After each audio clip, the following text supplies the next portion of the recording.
Hey, how do you like the idea of going from 0 to 3 property deals in just 90 days? Well, if that's you, I have got a perfect interview coming up with one of my personal graduates, Mr. Jon Penberthy, in the house.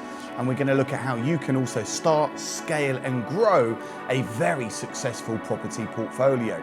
If you are new to this channel, make sure you smash the subscribe button, hit the notification bell, and if you can just give me a like, that will really help the algorithm. And of course, leave me any questions or comments below. So let's get into it. 0 to 3 property deals in less than 90 days.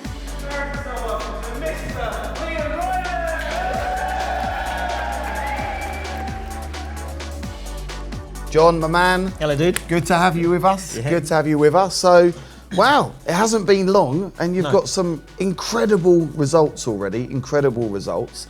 And what's interesting is that, you know, we've known each other for quite a number of years now. And it actually all started where you was my mentor, you know, showing me how to use Facebook ads and YouTube ads and build funnels. And look, I've got to thank you because, you know, what you and your team have done is, you know, really helps Assets for Life turn into a leading property business and wealth training company, you know, multiple, you know, 7 figures a year, which has just been incredible.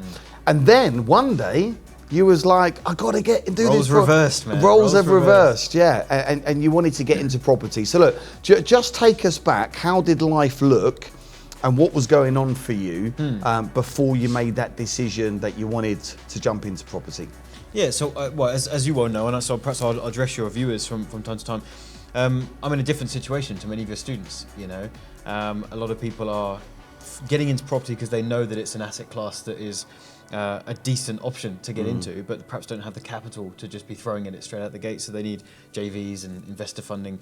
I'm coming at it from a very different perspective, you know. As you mentioned, you've been a client of our marketing training company, and it does do very, very well, and it's a very profitable company, and it's very cash rich at the moment. And I've spent my 20s just focusing on making money, you know, building great businesses, high cash flow, and very profitable.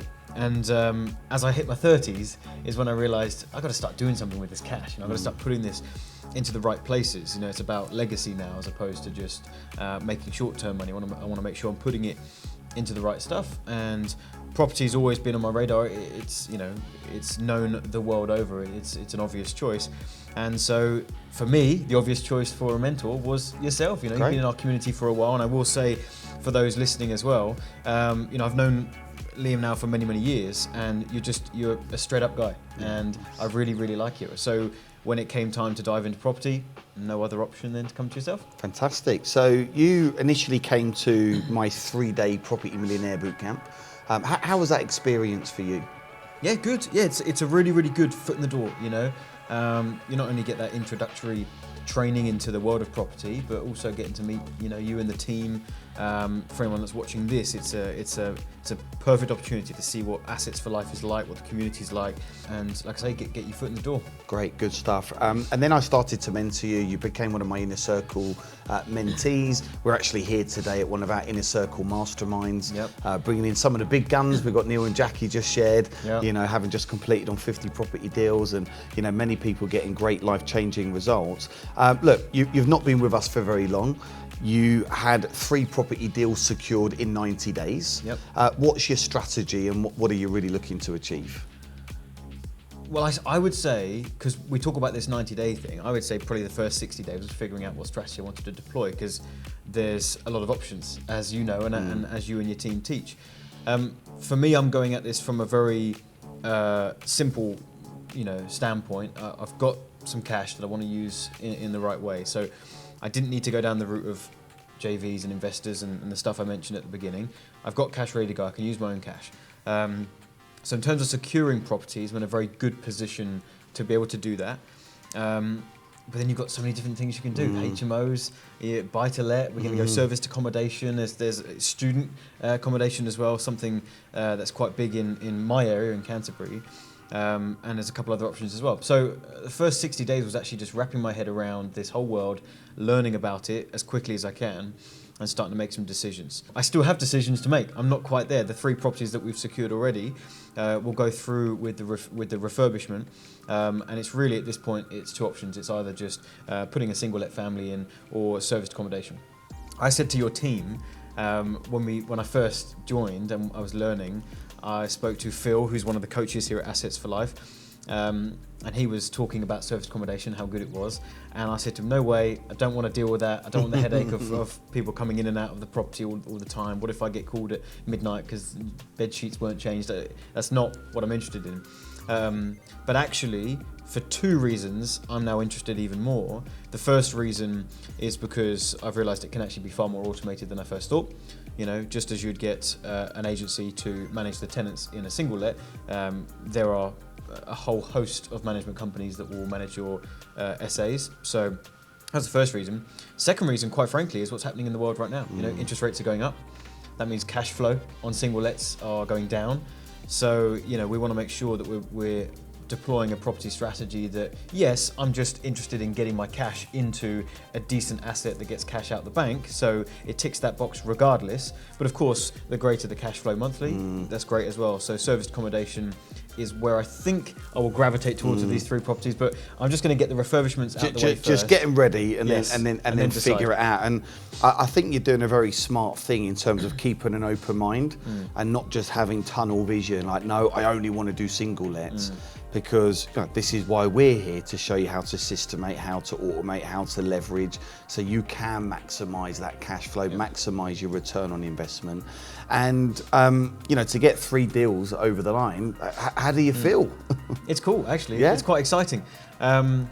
It's interesting how, and I don't know if you would feel the same as this, but when you first start something, you get that real excitement, but then very quickly, it just becomes a pattern and a process. Like, you know, we talk about this in business. You know, that first time you make a sale online, it's electrifying, but then, you know, it just becomes normal process. And then you have, you know, $10,000 a month, $100,000 months, and so on and so forth. The first time you hit something, you know, it's exciting, and then you normalize it. And normalizing is actually a big part of the process to scaling. Unless you normalize something, that's always going to be the ceiling that feels like the big goal that you're trying to hit. So already it's feeling quite normal. And I'm not trying to say that from an arrogant perspective, just you know, the first deal, getting that through, it's exciting, but already I've just learnt through my entrepreneurial journey already, I normalize something quite quick and move to the next bit. So second one, third one, now it already just feels like a process. Well, you're now going through legals 3 times. You've potentially spoken to your broker a whole bunch of times. Building surveys. You've done the surveys now a few times. Yeah. You've spoken to the agents a few times. Yeah. Like, there's only so many things that we need to do as property investors, and then it just becomes like, you know, driving your car or riding your bike, or just as simple as, you know, having a glass of water, or, you know, and this is what I love. You know, people overcomplicate it, and people think, I need lots of money, I need lots of experience, I need lots of time. Well, you don't need any of those things. What you really need is a great system, a great mentor, and really the belief that you can go and do it, and a plan of attack for sure. It's like we talk about in marketing and business as well, and I'm overlapping these two because I think there's lessons to be learned. That when we're going through any kind of business, and property is obviously one, we want to systemize things as best we can. My other companies have grown substantially because we have put SOPs in place, we've got systems in place. No different in property. I've realized that very quickly, and that's going to be something that I think will carry us forward in property even faster. Is, like you just say, we've got these things that we've got to do. The first time you do all of these different things, getting the valuation done, having the building survey, all these conversations that you need to do, it feels big, feels difficult. But actually, once you just get a process in place, build a relationship with these different third-party contractors and solicitors, it's second nature. It's second nature, isn't it? Now, in terms of your refurb projects, are you going to be doing the building work? Are you going to be leveraging that? How are you going to work your refurbishments on these? I've never done any building work in my life, but I'm going to do the entire refurbishment myself. No, I'm kidding. There is no way. My face just went like this. That's not what I said. No, not at all, man. No, not at all. Actually, we're still we're in communication with some builders right now. We haven't decided who we're going with on any of them yet. In fact, we're doing this interview right at the moment where we're just about to exchange on all 3, but haven't yet. So we're in conversations with builders, but haven't pulled the trigger. Yes, I will not be doing any No, of the no, work. get that outsourced. Yes. I know you're very much like me, very leveraged. I can't even put a shelf straight. Yeah, I'm the same. Mate. My wife does all of that stuff. Yeah, and that's another key point for people tuning in, that you haven't got to be a builder, you haven't got to be an architect, you haven't got to be an estate agent. What you need to do is focus on two key result areas. Number one, finding the deals, and number two, finding the money. And if you've got your own money, you don't even have to find money, because like you've got money, you've got cash-rich business, which is awesome. In terms of the support from me and Jay and Assets for Life, where do you feel we've helped you the most over these first few months? I would say, because you guys have got such a great training area that's just full of all the resources that we would need to just get off the ground. And I think it's important that your clients and your potential prospects listening to this now realise that, because we can often have clients come to us and come to you that are asking questions that actually are already in your training that you've worked so hard to put together. So I think you guys have done a great job with the training area that you've put together. Great, thanks. So as long as you go through that and make sure you're watching those videos first, I think where you've provided the most value is just with those quick responses to quick questions. Great. That's where people can get stung in this world of properties. You watch some videos on YouTube, you watch some popular property investor trainers on there, and some people get sucked into the trap that, right, I've got everything I need now to go out there and give this a go. Actually, you need hand-holding and you need support. There will be that moment where you're on a viewing and you just didn't know to ask that one question that you really should have to the agent, or you've got yourself into a property deal that actually you didn't realise that there's a significant issue with the house, but you just didn't know where to look or what to ask. It's those things that I've gotten from your team that's worth its weight in gold. Obviously I've joined your, inner circle, and at the time of recording this, 25,000. I mean, that's nothing compared to where we're going and the little nuggets that I've got from you along the way that are going to save me far more than that in the long run. Yeah, and it's not just about making money, it's about how much can you save, or how much can you not lose, how much can you not lose, because one property deal in the wrong location with the wrong type of tenants, the wrong type of builder can wipe you out, can wipe you out. Property's not difficult, but it does take an element of time and desire and commitment for sure. So look, we are just in the early days. Like, I'm super pumped, super excited to see where this goes, and really love having you part of the team. In your mind now, what is your vision for your property journey over these next 1 to 5 years? Where do you really see yourself? Okay, so I'm going to answer this truthfully. Yeah. Don't know. Okay, and I'll unpack that a little bit. I know property is this avenue I want to go down, which I've obviously demonstrated already, and I'm going to continue to do that. My goals within property have changed quite a few times, even just in this 90 days. At first it was, right, I want to make sure that we are achieving really high cash flow monthly from these properties. Then that shifted to, actually, it's not looking like that's going to be perhaps as possible unless we go into serviced accommodation. So then I switched tactics again. Then we just had a conversation over lunch where I said, actually, do you know what? There's certain property deals that I'm looking at on top of the 3 that we've already secured that actually I'm happy to break even on monthly cash flow, because the appreciation in the next 10 years is going to be so good. So my goals within property keep changing, but ultimately for me it's making sure that I'm putting my cash from other businesses, the profit from other businesses, in a solid asset class, which will be property, and I'd love to get to a point at some point where we're picking up a new property once a month. That would be awesome. That would be awesome. So first goal, 10 properties in the portfolio. I think we'll get there pretty quickly, but from then on, do you know what, I'm open to exploring where it goes. Yeah, well, who knows, you could have 50, 60, 70 deals in there at some point soon.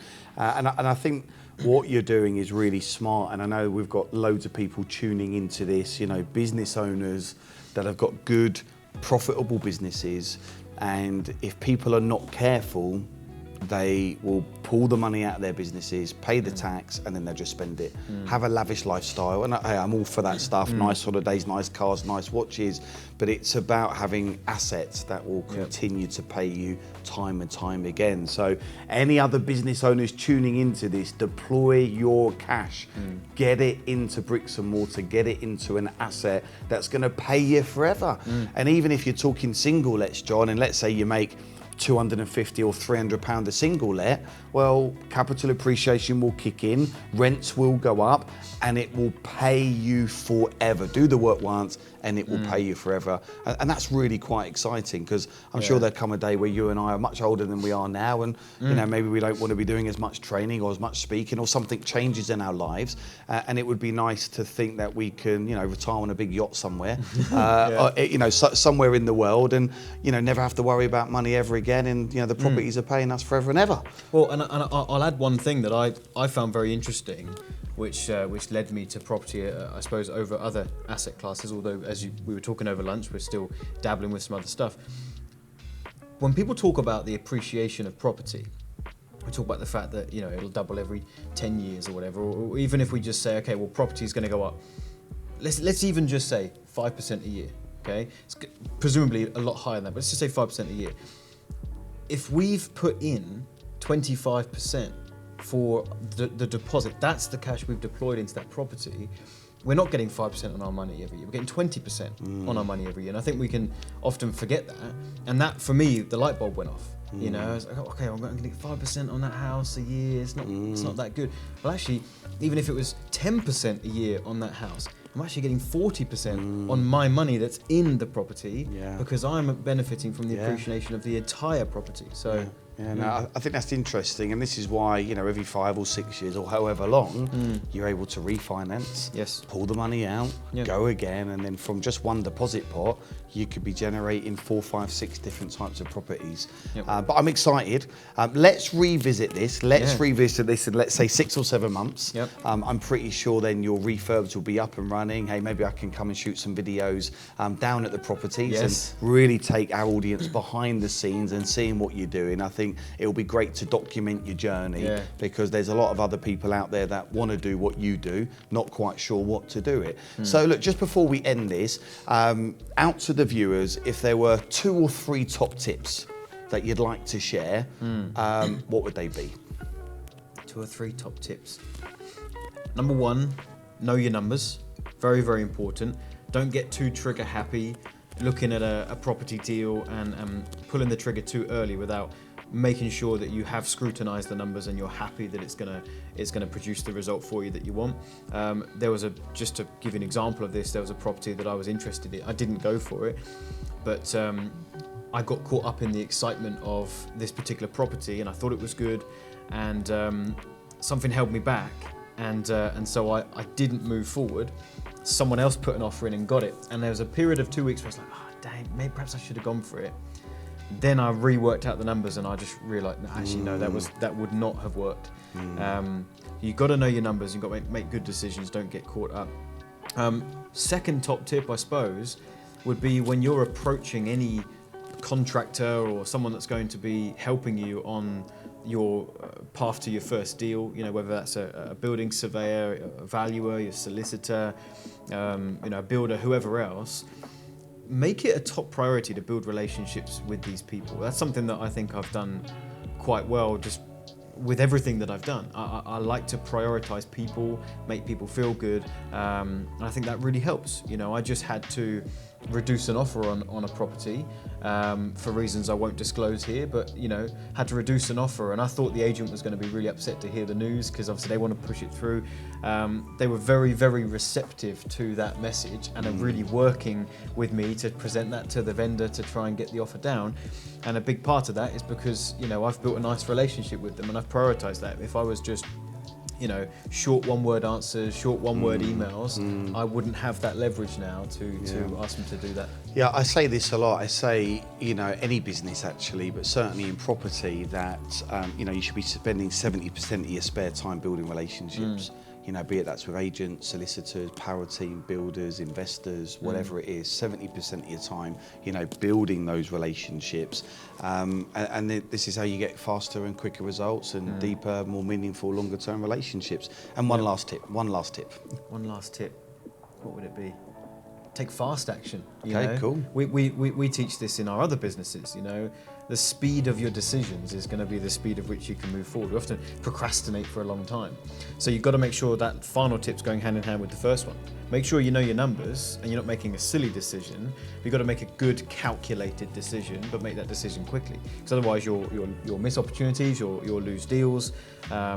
So know your numbers, building relationships, and then make quick decisions. Awesome, great. Well, look, great having you, Dan. Thanks very much. Awesome. Good to be here. We're going to be tracking your whole journey, your whole progress. And hey, there you have it, Mr. Jon Penberthy himself.